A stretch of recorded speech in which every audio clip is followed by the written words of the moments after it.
Hi అండి. అందరికీ నమస్కారం. Welcome to my channel. ఈ వీడియోలో ఏపీ ప్రభుత్వ సర్వీసు పెన్షనర్లకు మరియు ఫ్యామిలీ పెన్షనర్లందరికీ అతి ముఖ్యమైన సమాచారము.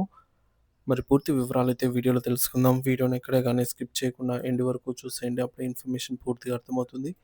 అలాగే వీడియో చూస్తున్న ప్రతి ఒక్కరు వీడియోకి లైక్ చేయండి ఫ్రెండ్స్. ఈ వీడియోని తోటి పెన్షనర్ మిత్రులతో అయితే షేర్ చేయండి. కొత్తగా మన ఛానల్ చూస్తున్నవారు ఎవరైనా ఇంకా సబ్స్క్రైబ్ చేసుకున్నట్లయితే వెంటనే మన ఛానల్‌ని సబ్స్క్రైబ్ చేసుకోండి. సో, దీని ద్వారా నేను చేసే ప్రతి ఒక్క వీడియో మీ వరకు రీచ్ అవుతుంది. ఇక ఆలస్యం చేయకుండా వివరాల్లోకైతే వెళ్ళిపోదాము. ఫ్రెండ్స్, ఇక విషయానికొచ్చినట్లయితే ఆంధ్రప్రదేశ్ ప్రభుత్వ ఉద్యోగులు మరియు వారి కుటుంబ సభ్యుల ఆర్థిక భద్రతకు పెన్షన్ పథకాలు కీలకమైన ఆధారం. ఉద్యోగి పదవి విరమణ తర్వాత పొందేదాన్ని సర్వీస్ పెన్షన్ అని అంటాము. ఉద్యోగి సర్వీస్‌లో ఉన్నప్పుడు లేదా పెన్షన్ తీసుకుంటున్నప్పుడు మరణిస్తే వారి కుటుంబ సభ్యులకు అందేదాన్ని కుటుంబ పెన్షన్ అని అంటాము. Family pension. ఈ రెండిటి గురించి ముఖ్యమైన వివరాలు, నిబంధనలు కొన్నైతే ఉన్నాయి. అవి తెలుసుకుందాము. సో, సర్వీస్ పెన్షన్ అండి మొదటిది. ప్రభుత్వ ఉద్యోగి నిర్దేశిత సంవత్సరాల అర్హత గల సర్వీసు పూర్తి చేసిన తర్వాత పదవి విరమణ చేసినప్పుడు వారి జీవన భృతి కోసం ప్రభుత్వం నెల నెలా అందించే ఆర్థిక సహాయమే సర్వీస్ పెన్షన్. ఇది ఉద్యోగి అందించిన సేవలకు గుర్తింపుగా వృద్ధాప్యంలో ఆర్థిక భరోసాగా అయితే ఉంటుంది. దీని లెక్కింపు అర్హత గల సర్వీసు కాలం మరియు చివరగా తీసుకున్న వేతనంపై ఆధారపడి ఉంటుంది. రెండవది కుటుంబ పెన్షన్. ప్రభుత్వ ఉద్యోగి సర్వీస్‌లో ఉండగా మరణించిన లేదా సర్వీసు పెన్షన్ పొందుతూ మరణించిన వారి కుటుంబ సభ్యుల జీవనాధారం కోసం ప్రభుత్వం అందించే నెలవారీ ఆర్థిక సహాయాన్ని కుటుంబ పెన్షన్ అంటాము. ఇది ప్రధానంగా ఆంధ్రప్రదేశ్ రివైజ్డ్ పెన్షన్ రూల్స్ 1980లోని రూల్స్ 50 ప్రకారంగా మంజూరు చేయబడుతుంది. కుటుంబ సభ్యుల నమోదు ఆవశ్యకత. ప్రతి ప్రభుత్వ ఉద్యోగి సర్వీస్‌లో చేరినప్పుడే తమ కుటుంబ సభ్యుల వివరాలను నిర్దేశిత ప్రొఫార్మాలో తమ డ్రాయింగ్ అండ్ డిస్బర్సింగ్ ఆఫీసర్‌కు సమర్పించి సేవా పుస్తకంలో నమోదు చేయించుకోవడం తప్పనిసరి. ఈ వివరాలు ఉద్యోగి పదవి విరమణ సమయంలో పెన్షన్ ప్రపోజల్స్ తయారీకి మరియు దురదృష్టవశాత్తు ఉద్యోగి మరణిస్తే కుటుంబ పెన్షన్‌ను మంజూరు చేయడానికి అత్యంత కీలకం. డీడీఓలు ఈ వివరాలను ధృవీకరించి పెన్షన్ ప్రతిపాదనలతో పాటుగా అకౌంటెంట్ జనరల్ ఏజీ కార్యాలయానికి పంపుతారు. ఏజీ వారు పెన్షన్ పేమెంట్ ఆర్డర్ పీపీఓ జారీ చేస్తారు. దీనిలో దీనిలోనే కుటుంబ పెన్షన్ వివరాలు కూడా ఉంటాయి. పదవీ విరమణ తర్వాత కుటుంబ సభ్యుల మార్పులు, చేర్పులు. ఒకవేళ పెన్షన్ ప్రతిపాదనల సమయంలో కుటుంబ సభ్యుల వివరాలు ఇవ్వకపోయినా లేదా రిటైర్ అయిన తర్వాత చట్టబద్ధంగా వివాహం చేసుకున్న, పిల్లలు కలిగిన లేదా పిల్లలు దురదృష్టవశాత్తు శారీరక లేదా మానసిక వైకల్యానికి గురైన ఆ వివరాలను సంబంధిత ట్రెజరీ అధికారికి ఫామ్ ఎఫ్‌లో రూల్ 52 ఏ ప్రకారంగా సో, క్లాజ్ 1 అండ్ 2 మరియు ఫ్యామిలీ పెన్షన్ రూల్స్ 1964లోని రూలింగ్ 3 అండ్ 4 ప్రకారం తెలియజేసి పీపీఓలో నమోదు చేయించుకునే అవకాశం ఉంది. కుటుంబ పెన్షన్‌కు అర్హులైన కుటుంబ సభ్యులు.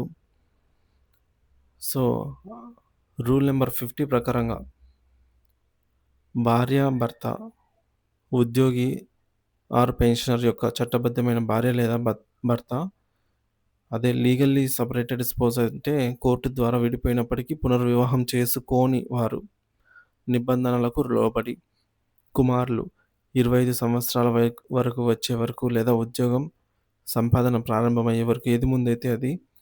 కుమార్తెలు వివాహం జరిగే వరకు లేదా 25 సంవత్సరాల వయసు వచ్చే వరకు లేదా ఉద్యోగం లేదా సంపాదన ప్రారంభమయ్యే వరకు ఏది ముందైతే అది. అయితే విడాకులు పొందిన లేదా వితంతు కుమార్తెలకు ఈ విషయంలో ప్రత్యేక నిబంధనల కింద అయితే ఉంటుంది. శారీరక లేదా మానసిక వికలాంగులైన పిల్లలు జీవితాంతం ఆహ్, అయితే వాళ్ళకి వర్తిస్తుందనమాట ఫ్యామిలీ పెన్షన్ అయితే. సో, ఎందుకంటే వారు వారసత్వంగా సంపాదించుకోలేని పక్షంలో మరియు ఇతర నిబంధనలకు లోబడి. విడాకులు పొందిన కుమార్తె పునర్వివాహం చేసుకోనంత వరకు మరియు ఇతర నిబంధనలకు లోబడి హైకోర్టు తీర్పు అయితే ఇవ్వడం జరిగింది. సో, దాన్ని రెఫర్ చేయొచ్చు.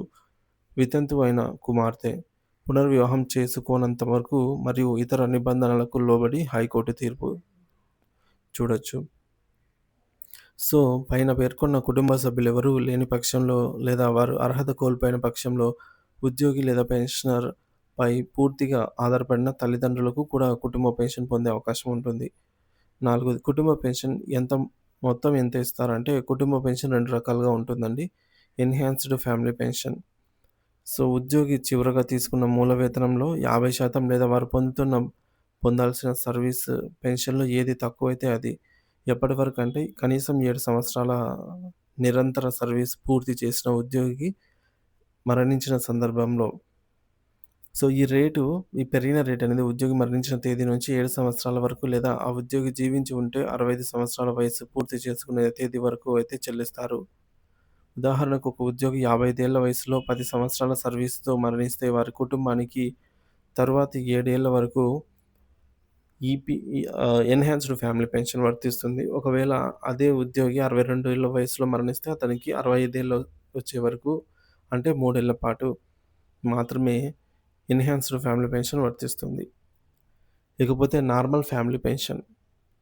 ఉద్యోగి చివరగా తీసుకున్న మూల వేతనంలో 30% ఎప్పుడంటే ఎన్హాన్స్డ్ ఫ్యామిలీ పెన్షన్ కాలపరిమితి వచ్చేసి ముగిసిన తర్వాత నార్మల్ పెన్షన్ అయితే ఇస్తారు. జీవితాంతం ఇస్తారు. ఇక ఉద్యోగి సర్వీస్ 7 సంవత్సరాల లోపు ఉండి మరణించినట్లయితే మొదటి రోజు నుంచి నార్మల్ పెన్షన్ 30% మాత్రమే వర్తిస్తుంది. పీపీఓలో నమోదు.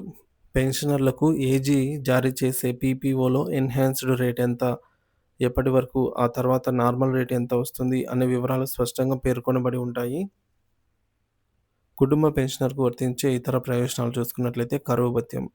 ప్రభుత్వం ఎప్పటికప్పుడు సర్వీసు పెన్షనర్లకు ప్రకటించే కరువు భత్యం కుటుంబ పెన్షనర్లకు కూడా అదే శాతం ప్రకారంగా వర్తిస్తుంది. ఇక అదనపు quantum of pension AQP. Service పెన్షనర్ల వలె కుటుంబ పెన్షనర్లు కూడా 80 సంవత్సరాల వయసు దాటిన తర్వాత వారి వయసును బట్టి పెరిగే అదనపు పెన్షన్ పొందేందుకు అర్హులవుతారు. ముఖ్యమైన నిబంధన మరియు ప్రత్యేక సందర్భాలు. పునర్వివాహం. కుటుంబ పెన్షన్ పొందుతున్న లబ్ధిదారులు పునర్వివాహం చేసుకుంటే వారు కుటుంబ పెన్షన్‌కు అనర్హులవుతారు. అదృశ్యమైన ఉద్యోగులు. ఉద్యోగి అదృశ్యమై వారి ఆచూకీ తెలియకుండా పోతే ఎఫ్ఐఆర్ నమోదు చేసి 1 సంవత్సరం గడిచిన తర్వాత వారి కుటుంబానికి కుటుంబ పెన్షన్ మంజూరు చేయవచ్చు. సంపాదన లేని వికలాంగ పిల్లలు. ఉద్యోగి లేదా పెన్షనర్ యొక్క శారీరక లేదా మానసిక వైకల్యం గల పిల్లలు వారి వైకల్యం కారణంగా స్వతంత్రంగా జీవనోపాధి పొందలేని స్థితిలో ఉంటే వారికి జీవితాంతం కుటుంబ పెన్షన్ వర్తించే అవకాశం ఉంది. ఇకపోతే రిటైర్మెంట్ తర్వాత వివాహం ఆర్ సంతానం. పెన్షనర్ రిటైర్ అయిన తర్వాత చట్టబద్ధంగా వివాహం చేసుకున్న వారికి కలిగిన సంతానమైన కుటుంబ పెన్షన్‌కు అర్హులే అవుతారు. ఒకరికంటే ఎక్కువ భార్యలున్న సందర్భంలో మొదటి భార్య జీవించి ఉండగా చట్ట ప్రకారం విడాకులు పొందకుండా లేదా ప్రభుత్వ అనుమతి లేకుండా రెండో వివాహం చేసుకుంటే రెండో భార్య కుటుంబ పెన్షన్‌కు అర్హురాలు కారు. ఒకవేళ మొదటి భార్య మరణిస్తే వారి పిల్లలు రెండవ భార్యతో పాటు సమానంగా వాటాలకైతే అర్హులు కావచ్చు. ఇక వివాహం జరిగి కోర్టు ద్వారా విడాకులు ఖరారు కానంత వరకు విడివిడిగా ఉంటున్న భార్య లేదా భర్త మరియు వారి పిల్లలు కుటుంబ పెన్షన్‌లో వాటాకు అర్హులు. ఇకపోతే ఒక వ్యక్తి 2 కుటుంబ పెన్షనర్లకు అర్హులైన సందర్భంలో రెండిటి మొత్తం కలిపి నిర్ణయించిన గరిష్ట పరిమితి లోబడి చెల్లిస్తారు.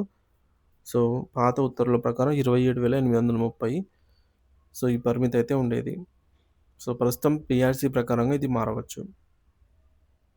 ఇకపోతే గతంలో ప్రభుత్వం జారీ చేసినటువంటి జీఓఎంఎస్ నంబర్ 152లో వితంతు లేదా విడాకులు పొందిన కుమార్తెలకు కుటుంబ పెన్షన్ ఇవ్వడానికి కొన్ని అదనపు షరతులు విధించారు.